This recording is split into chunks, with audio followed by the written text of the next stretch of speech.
அடியன் பேர் பிரகலாதவர்தன். சாரதி சுவாமி கிட்ட கற்றுன்னு இருக்கேன். பஞ்சசுக்தம், நாராயண உபனிஷத், அருணம் மூணும் கற்றுன்னு இருக்கேன். மயிலாப்பூரில் இருக்கேன். அடியன் பேர் வாத்சல்யன். சாரதி சுவாமி கிட்ட கற்றுன்னு இருக்கேன். நான் 2 இயர்ஸாக கற்றுன்னு இருக்கேன். எனக்கு வந்து பஞ்சசுக்தம், தைத்திரிய உபனிஷத், மகாநாராயண உபனிஷத் தெரியும். நான் வந்து ராகவ். நான் வந்து சாரதி சுவாமி கிட்டேருந்து கற்றுக்கேன். எனக்கு வந்து பஞ்சசுக்தம், தைத்திரிய உபனிஷத், மகாநாராயண உபனிஷத், அருணம், காட்டகம் தெரியும். நான் வந்து கேகே நகர்லேருந்து வந்திருக்கேன். அடியன் என் பேர் ஏபி சுதர்ஷன். நான் வந்து சாரதி சுவாமி கிட்ட கற்றுட்டுருக்கேன். இப்போ வரைக்கும் நான் 3 வருஷமாக அவர்கிட்ட கற்றுட்டுருக்கேன். பஞ்சசுக்தம், தைத்திரிய உபனிஷத், மகாநாராயண உபனிஷத், காட்டகம், அருணம். இப்போ அச்சித்திரம் சண்டை போயிட்டுருக்கு. பக்கத்தில் இருக்க கோயிலுக்கெலாம் திருமஞ்சனத்துக்கு நான் போய் சேவிப்பேன். அடியன் பேர் மாதவ். சாரதி சுவாமி கிட்ட கற்றுருக்கேன். பஞ்சசுக்தம், தைத்திரிய உபனிஷத், அருணம், காட்டகம் கற்றுருக்கேன். பக்கத்தில் கோயிலில் திருமஞ்சனம் நடந்தால் போய் சொல்லுவேன். அடியன் என் பேர் ஸ்ரீவல்லபன். நான் வந்து சாரதி சுவாமி கிட்ட நான் கற்றுருக்கேன். நான் வந்து தைத்திரிய உபனிஷத்து, நாராயண உபனிஷத்து, பஞ்சசுக்தம் நான் கற்றுருக்கேன். அடியன் விவஸ்வத். அடியன் பெங்களூர்லேருந்து வந்திருக்கேன். அடியன் சாரதி சுவாமி கிட்டேருந்து கற்றுருக்கேன். அடியனுக்கு வந்து பஞ்சசுக்தம், தைத்திரியோபனிஷத், மகாநாராயணோபனிஷத், அருணம், காட்டகம் ஆயிருக்கு. भूमिर्भूम्नाद्यौर्वरिणान्तरिक्षं महित्वा उपस्थिते देव्यवितेऽग्निमन्नातमन्नाध्यायातते आयङ्गौ प्रश्निरक्रमीदशनन् भातनः पुनः पितरं च प्रह्यन्सुवः त्रिगुंशद्धामविराजति पार्पतङ्घाय शिष्ट्रिये प्रत्यस्य महद्युपिः अस्य प्राणादपानत्यन्तश्चरति रोचना यत् अहं वृक्षस्य रेरिवा अहं वृक्षस्य रेरिवा अहं वृक्षस्य रेरिवा कीर्तिपृष्ठं गिरेरिवा ऊर्ध्वपवित्रो वाचिनीव स्वमृतमस्मि द्रविणगुं सवर्चसं सुमेता अमृतोक्षितः इति त्रिशङ्कोर्वेदानुवचनं वेदमनोच्चाचार्योन् देवासिनमनुशास्ति. शाக சொல்கிற போது மட்டும் வாக்கியம் அஹம் விரக்ஷஸ்யரேரிவா கீர்த்தி பிருஷ்டங்கிரேரிவ அந்த மாதிரி வாக்கியம். சரி. நோயிதராணி நோஹிதராணி ஏகேஜாஸ்மஸ்ரேயாகும்சோ பிராமணாः येषां द्वयासनेन प्रश्वसितव्यं श्रद्धया देयम् अश्रद्धया देयं श्रिया देयं विया देयं संविदा देयं भिया देयं संविदा देयम् अथ यदि ते कर्मविचिकित्सा वा वृत्तविचिकित्सा वा स्यात् एतत्र ब्राह्मणाः संवर्षिणः. நோய்தராணிலேருந்து ஆரம்பித்து 11வது வாக்கியம் நிறுத்திடணும். यतो वाचो निवर्तन्ते अप्राप्य मनसा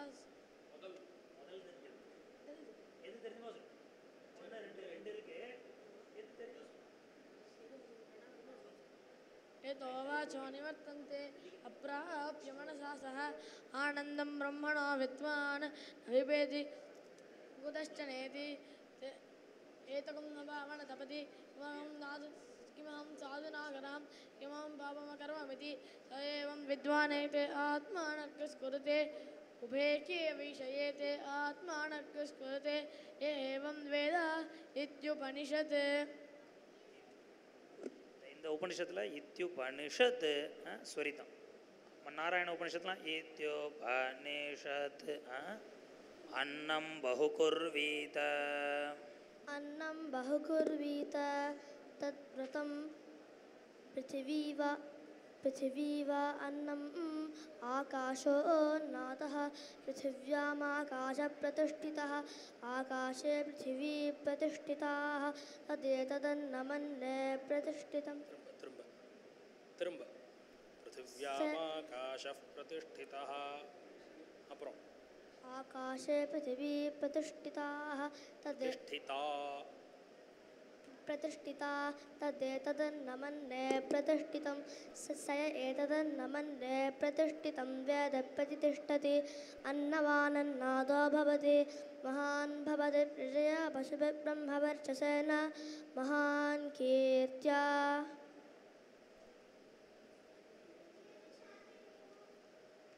अतो देवा अवन्तु नः अतो देवा अवन्तु नो यतो विष्णुर्विचक्रमे पृथिव्या सप्तदामभिः इतं विष्णुर्विचक्रमे त्रेधा निबते पदं समूढमस्य पागुं सुरे त्रीणि पदा विचक्रमे विष्णुर्गोपा अथाभ्यः ततो धर्माणि धारयन् विष्णोः कर्माणि पश्यत यतो व्रतानि पश्पसे इन्द्रस्यजस्सखा तद्विष्णोः परमं पदकं सदा पश्यन्ति सूरयः रविवच क्षुराततं तद्विप्राशोव्यपन्यवो जागृभागुं चश्रमिन्दते विष्णोर्य परमं पदम् य एवं वेद य एवं वेद योपामायतनं वेद आयतनवान् भवति नक्षत्राणि वाहवामायतनम् आयतनवान् भवति यो नक्षत्राणाम् आयतनं वेद आयतनवान् भवति आभो वै नक्षत्राणाम् आयतनम् आयतनवान् भवति य एवं वेद योपामायतनं वेद अथादित्यस्याष्टपुरुषस्य वसूनामादित्यानागस्थाने स्वदेरसाभानि आदित्यानामादित्यानागस्थाने दक्षिणपूर्वस्यां दिशि विसर्पी नरकः दक्षिणपूर्वस्यां दिशि विसर्पी नरकः तस्मान्नः परिबाहि दक्षिणापरस्यां दिशि विसर्पी नरकः तस्मान्नः परिबाहि दक्षिण उत्तरपूर्वस्यां दिशि विषादी नरकः तस्मान्नः परिबाहि उत्तरापरस्यां दिश्य विषादी नरकः तस्मान्नः परिबाहि आयस्मिन् सप्तवासवा इन्द्रियाणि शतक्रत विद्येते इन्द्रघोषावो वसुभिः पुरस्तादुपदधताम् तदेशाभ्यनोक्ता उल्लङ्घ्य केरलमा साधनं तदेशाभ्यनोक्ता अपागं केतवो अरुणासश्च ऋषयो वातर्षणाः प्रतिष्ठागं च तथा हि समाहितासो सहस्रधाय समिति शतशश्चैव सहस्रशश्च प्रतितिष्ठति य एदमग्निञ्जिनुते जानुदग्निमुत्तरवेदीं खात्वा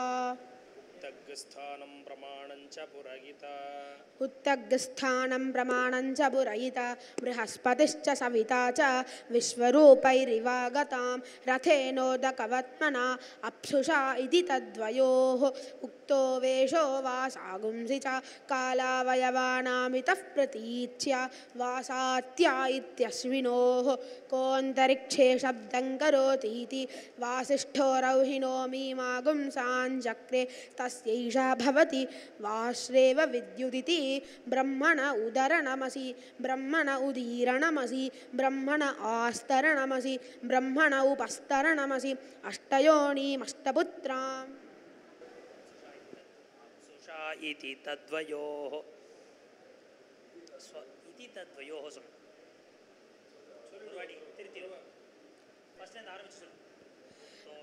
उत्तग्स्थानं प्रमाणं च पुरयिता बृहस्पतिश्च सविता च विश्वरूपैरिहागतां रथेनोदकवत्मना अप्सुषा इति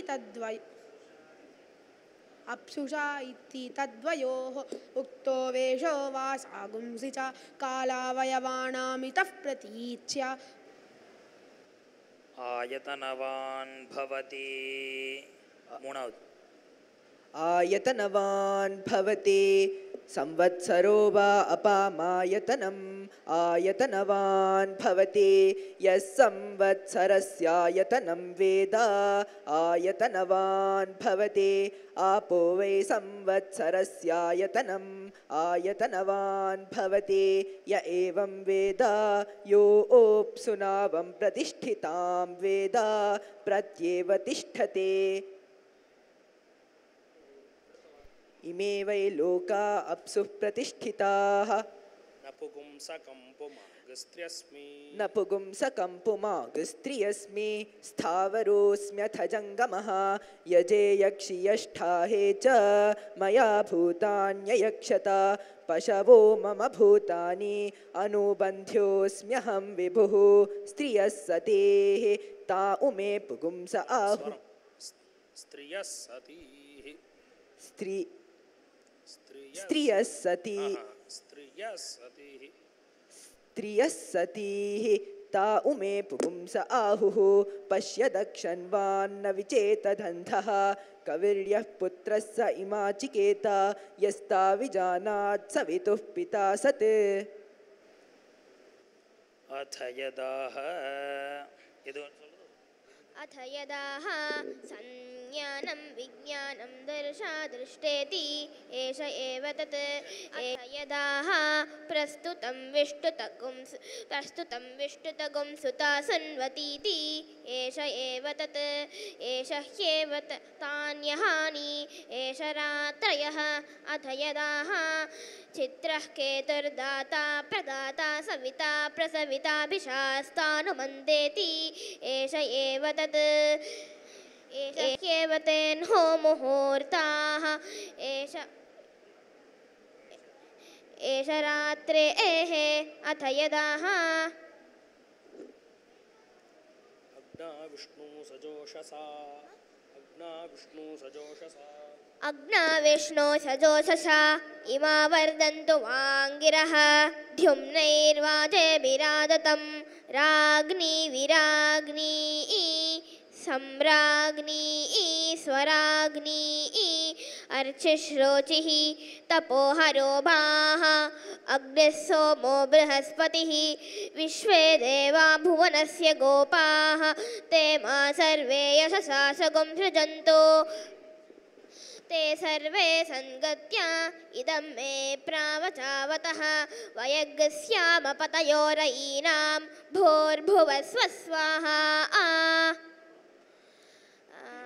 यत्ते चितं यदुचितन्ते अग्ने यत्त ऊनै यदुते तिरिक्तम् अन्नपतेन्नस्य नो देहि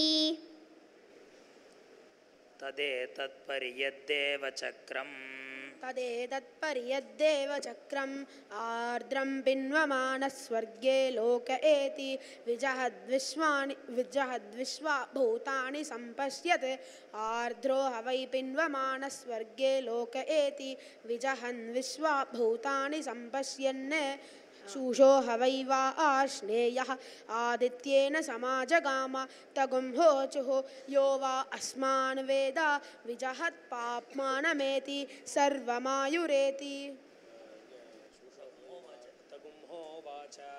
तगुं होवाच ये हि सावित्रं विद्धि अयं वै स्वर्ग्यो अग्निः पारयिष्णुरमृतात् सम्भूतैति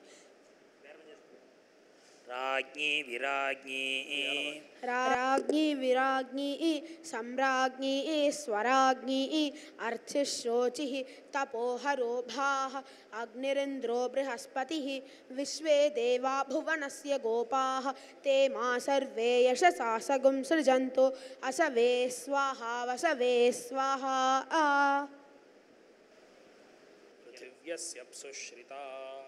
पृथिव्यस्यप्सुश्रिता अग्नेः प्रतिष्ठा त्वयीदमन्तः विश्वं यक्षं विश्वं भूतं विश्वगुं सुभूतं विश्वस्य भर्त्री विश्वस्य जनयित्री तान् त्वोपदते कामधुघामक्षितां प्रजापतिस्त्वा सादयतो तया देवतयाङ्गिरस्वध्रुवासीदा अग्निरसि पृथिव्यागश्रितः तमापो ब्रुवन् तमापो ब्रुवन् प्रजापतेप्सु वै सर्वे कामा आश्रिताः वयमुवा आपस्मः अस्मान्नु यजस्व अथ त्वयि सर्वे कामा आश्रयिष्यन्ते अनुस्वर्गं लोकं वेत्स्यसेते स एतमग्नये कामाय पुरोडाशमष्टाकपालन्निरवपत् अध्यश्चरुम् अनुमत्ये चरुं ततो वै तस्मिन् सर्वे कामा आश्रयन्ता अनुस्वर्गं लोकमविन्दत् सर्वे हवा अस्मिन् कामा आश्रयन्ते अनुस्वर्गं लोकम् तमापो ब्रुवन् प्रजापतेप्सु वै सर्वे कामा आश्रिताः वयमुवा आपस्मः अस्मान्नु यजस्व अथ त्वयि सर्वे कामा आश्रयिष्यन्ते अनुस्वर्गं लोकं वेत्स्यसेते स एतमग्नये कामाय पुरोडाशमष्टाकपालन्निरवपत् अध्यश्चरुम् अनुमत्ये चरुं ततो वै तस्मिन् सर्वे कामा आश्रयन्ता अनुस्वर्गं लोकमविन्दत् सर्वे हवा अस्मिन् कामा आश्रयन्ते अनुस्वर्गं लोकं विन्दति य एतेन हविषा यजते य उचैन देवं वेद सोऽत्र जुहोते अग्नये कामाय स्वाहाभ्य स्वाहा अनुमत्ये स्वाहा प्रजापतये स्वाहा स्वर्गाय लोकाय स्वाहाग्नये स्विष्टकृते स्वाहेते तमग्निर्बलिमानब्रवीत् सर्वास्ताः एतनावद् अडियन् सर्वास्ताः सर्वान् मरीचीन् विततान् निहारो यच्च शीयते सर्वास्ताः सर्वा विद्युतः सर्वान् स्तनयित्नून् ह्रादुनीर्यच्च शीयते सर्वास्ताः सर्वास्रवन्ति सरितः सर्वमप्सु चरञ्च यत् सर्वास्ताः याश्च कोप्या याश्च नाद्याः समुद्र्याः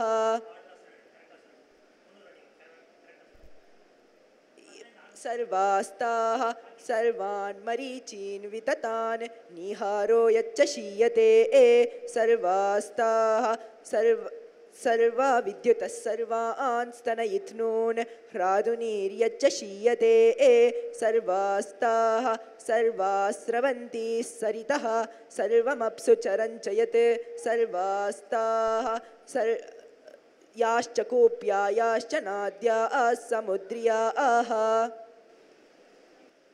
योऽसौ तपन्नुतेति